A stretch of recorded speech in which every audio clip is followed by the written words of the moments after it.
तो चलिए सीधे आज के मौजू पर आते हैं। आज की इस दिलचस्प वजाहत में हम एक बहुत ही गहरे सवाल का तज्जिया करने वाले हैं।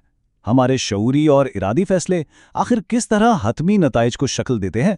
सोचने की बात है, चाहे वो किसी कैमरे के लेंस से ली गई तस्वीर हो, आर्टिफिशियल इंटेलिजेंस से बनाई गई कोई लाजवाब वीडियो हो, या फिर हमारी अपनी अंदरूनी और रूहानी हालत। इन सब में एक चीज़ मुश्तरक है, और वो ये कि जो चीज़ें या इनपुट्स हम जानबूझकर शामिल करते हैं, उनमें हमारी अंदरूनी दुनिया को बदलने की ज़बरदस्त ताकत होती है। तो आइए आज के इस सफ़र के अहम पड़ाव देख लेते हैं। हम शुरुआत करेंगे सिनेमा के जज्बात की हिदायतकारी से, फिर एआई मनाजिर की इंजीनियरिंग, मजहबी ऑडियो के लिए रहनुमा उसूल, जिस्मानी और रूहानी तैयारी, और आखिर में रोशनी की तरफ सफ़र का जायज़ा लेंगे।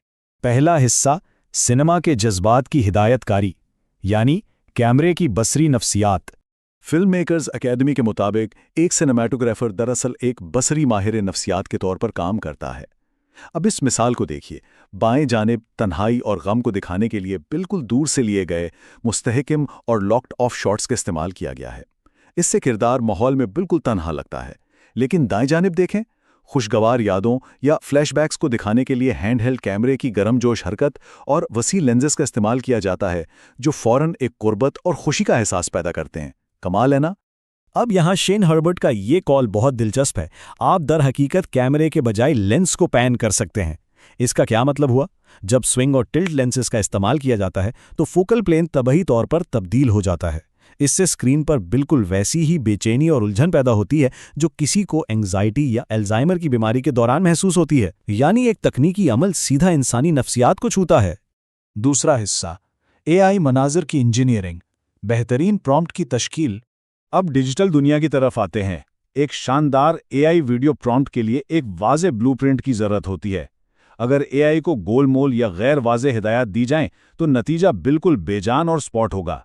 हमें बिल्कुल वाज़ेह करना पड़ता है कि मौजू और अमल क्या है, माहौल और पस मंज़र कैसा होगा, कैमरे का जाविया और हरकत क्या होगी, और रोशनी और मिजाज कैसा होगा।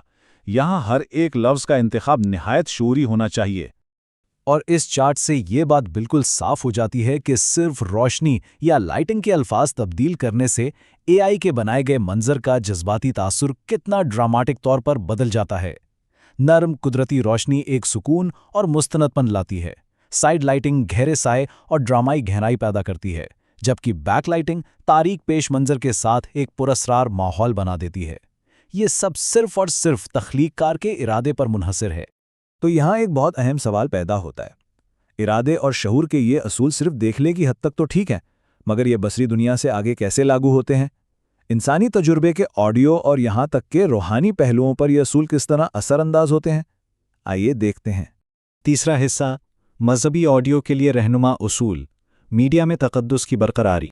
तौहीद सोर्स के मुताबिक इस्लामी मीडिया में पस मंज़र की आवाज़ों के लिए वज़ा करदा शरई असूल इस बात पर जोर देते हैं कि मजहबी मवाद पेश करते वक्त इंतहाई एहतियात की ज़रूरत होती है। जायज़ और हलाल आवाज़ों की इजाज़त है, लेकिन हराम आवाज़ों की सख्ती से मुमानियत है।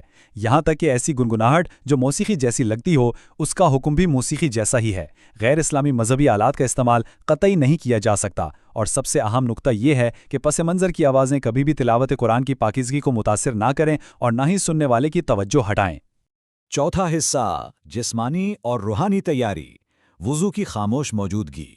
यकीन इंस्टीट्यूट की तालीमात हमें बताती हैं कि सच्ची तैयारी आखिर होती क्या है। ये दरअसल रब के सामने पेश होने की तैयारी का एहसास है। जैसे जिस्मानी तौर पर सफाई हासिल की जाती है, बिल्कुल वैसे ही ज़हनी तौर पर खुशू यानी रूहानी मौजूदगी, मुकम्मल तवज्जो और आजिज़ी की एक गहरी हालत में दाखिल हुआ जाता है।